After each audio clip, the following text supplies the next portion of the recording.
Selamat malam, Ibu Bapak, Saudara-saudara yang terkasih di dalam Kristus. Kita kembali berjumpa di dalam syafaat malam pada saat ini. Sederhana, namun syarat makna. Demikian judul cerita singkat yang menjadi bahan refleksi kita kali ini. Sopir taksi itu akhirnya tiba di alamat calon penumpangnya. Jarum arlojinya menunjukkan pukul 3.30 dini hari. Gedung itu gelap, kecuali salah satu kamar yang tampak masih menyalakan sebuah lampu kecil. Menemukan keadaan semacam itu, kebanyakan sopir biasanya akan membunyikan klakson 1-2 kali, menunggu semenit, kemudian pergi. Namun sopir taksi yang satu ini berbeda. Ia keluar dari mobil. Ia masuk ke dalam gedung dan mengetuk pintu kamar itu. "Tunggu sebentar," jawab seseorang dari dalam kamar. Sepertinya suara orang yang sudah tua. Setelah cukup lama menunggu, pintu kamar itu terbuka. Berdiri di depannya seorang ibu berbadan kecil. Usianya mungkin sudah 80 tahunan. Ia memakai baju bermotif, bertopi dan berkerudung. Seperti gaya para perempuan dalam film-film bioskop tahun 40-an. Tangannya menjinjing sebuah kopor kecil. Sekilas melihat kamarnya, tampaknya ibu itu hidup sendirian di situ untuk waktu yang cukup lama. Semua mebel tampak tertutup dengan kain. Tidak ada satu jam dinding pun di ruang tamunya. Juga tidak ada apa-apa di atas meja pajangan. Di sudut ruang terdapat sebuah kotak kardus yang sepertinya berisi foto-foto dan hiasan dari kaca. "Maukah Anda membawakan kopor ini ke mobil?" kata ibu itu. Sopir taksi itu segera mengambil kopor itu, membawanya dan meletakkannya di bagasi mobil, lalu kembali untuk membantu ibu itu. Ibu itu menggandeng tangannya dan tidak henti-hentinya mengucapkan terima kasih atas kebaikan sang sopir taksi.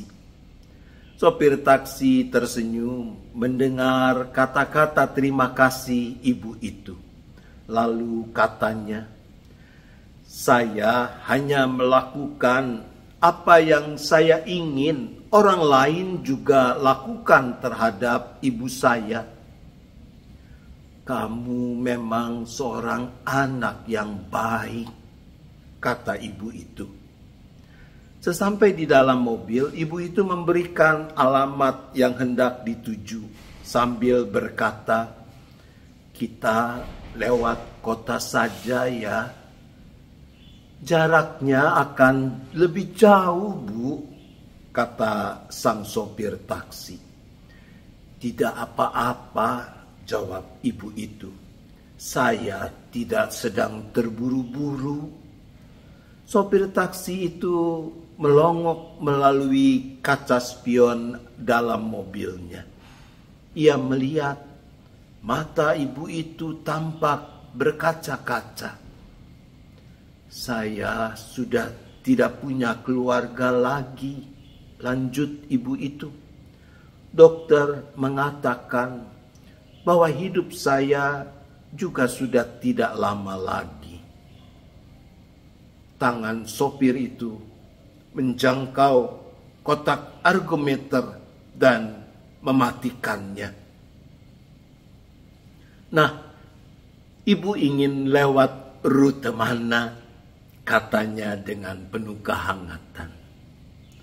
Selama 2 jam mereka mengelilingi jalanan kota itu. Ibu itu menunjukkan kepada sopir gedung di mana ia pernah bekerja sebagai operator elevator. Mereka juga melewati daerah pemukiman di mana ibu itu bersama almarhum suaminya dulu pernah tinggal ketika masih menjadi pengantin baru. Ibu itu juga minta berhenti sejenak di depan sebuah toko mebel dan perkakas rumah tangga yang dulunya merupakan gedung kesenian. Ketika masih gadis remaja, ia sering datang ke gedung itu untuk latihan dansa. Terkadang, ibu itu meminta kepada sang sopir untuk melambatkan mobilnya di depan gedung atau sudut jalan tertentu. Kemudian, ibu itu memandangi tempat itu dalam kegelapan tanpa mengucapkan kata-kata. Ketika tanda-tanda fajar mulai menyingsing, ibu itu berkata, "Saya sudah lelah. Mari kita pergi ke alamat tujuan." Dalam suasana diam, mereka menuju ke alamat yang dituju. Akhirnya mereka sampai di sebuah gedung bertingkat rendah. Sepertinya sebuah rumah jompo, panti werda, dengan sebuah lorong yang bisa dilewati mobil. Di sana ada 2 orang perawat, nampaknya sudah siap menyambut kedatangan sang ibu. Ibu itu turun dari mobil, sebuah kursi roda sudah disiapkan untuknya. "Berapa ongkosnya?" kata ibu itu kepada sang sopir taksi sambil membuka dompetnya. Dengan tersenyum, sopir taksi itu menggelengkan kepalanya. "Tidak ada ongkos, Bu. Ibu tidak usah membayar. Tapi kamu kan perlu uang untuk hidupmu," kata ibu itu. "Masih ada banyak penumpang lain, Bu," jawab sang sopir taksi. Tanpa berpikir lagi, sopir taksi itu membungkuk dan memeluk ibu itu. Ibu itu mendekapnya dengan sangat erat. "Terima kasih. Kamu telah memberikan wanita tua ini sebuah saat penuh bahagia," bisik ibu itu. Sopir taksi itu kembali ke mobilnya. Ia membawa mobilnya berputar-putar tak tentu arah. Ia sengaja tidak menaikkan penumpang lagi sepanjang hari itu. Hatinya diliputi dengan sebuah perasaan istimewa. Ia merasakan bahwa apa yang baru saja ia lakukan bagi ibu tua tadi adalah sebuah tindakan yang paling penting yang pernah ia lakukan selama hidupnya. Ibu bapak saudara-saudara yang dikasihi Tuhan, firman Tuhan seperti dipersaksikan dalam Roma 12 ayat 9 mengatakan, "Hendaklah kasih itu tulus ikhlas, bencilah yang jahat dan berpautlah pada yang baik." Kata anupokritos yang diterjemahkan tulus ikhlas berarti tidak pura-pura, tidak munafik, murni. Itulah kasih yang tulus ikhlas tanpa pamrih. Bencilah yang jahat. Ketika kita membiarkan kasih menguasai hati dan pikiran kita, maka kita tidak lagi akan menyukai apa yang jahat. Kita akan merasa jijik dengan kejahatan. Kita membenci kejahatan.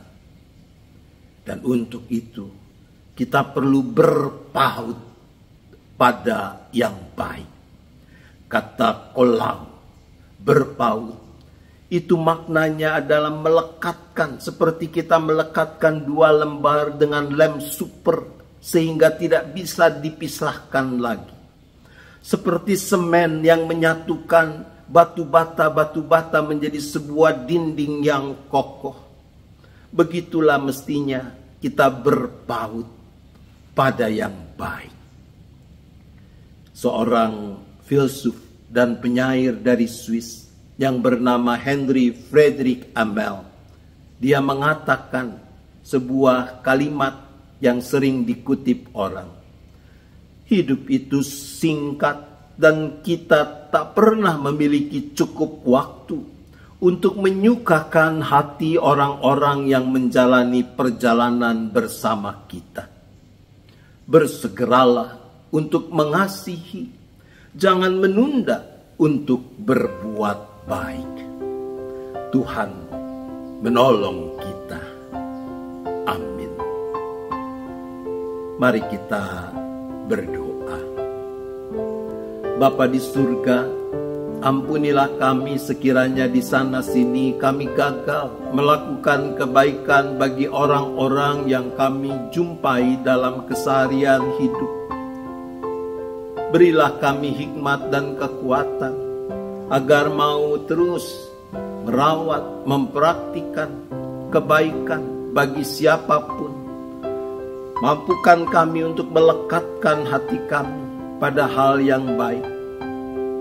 Hidup dalam kebaikan, mulai dengan melakukan hal-hal yang mungkin dianggap kecil. Tuhan, tolonglah kami.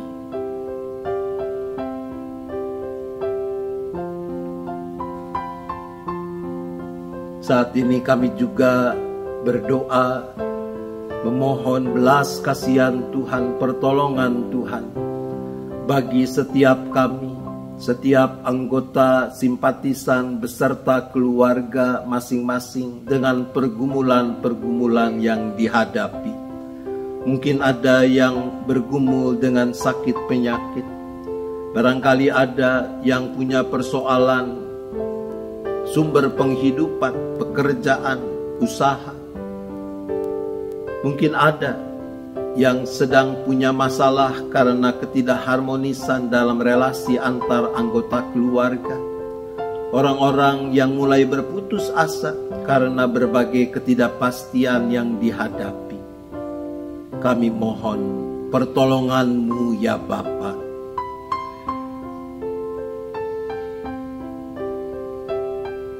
Kami juga berdoa bagi gereja-Mu di mana-mana tempat, termasuk jemaat GKI Gading Indah.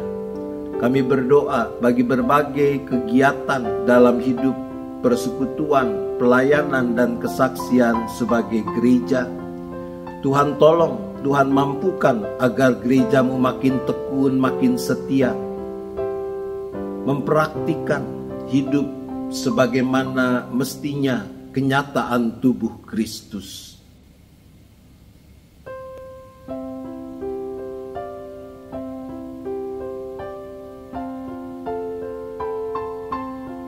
Kami juga terus berdoa bagi bangsa dan negara kami.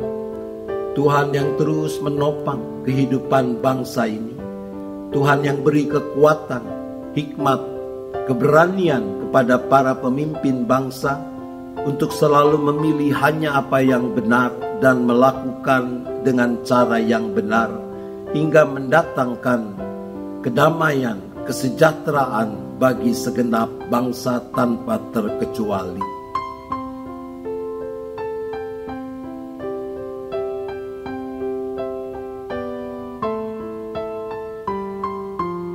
Kami memohon pertolongan Tuhan, campur tangan Tuhan bagi upaya mewujudkan kedamaian dan perdamaian di muka bumi ini.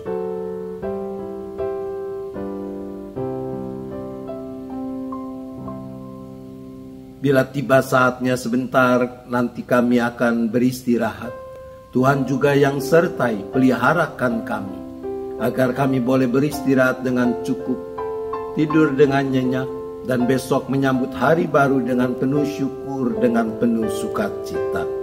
Terima kasih ya Bapa, kami bersyafaat hanya di dalam nama Tuhan Yesus Kristus. Amin. Selamat malam saudaraku, selamat beristirahat. Tuhan tetap beserta kita.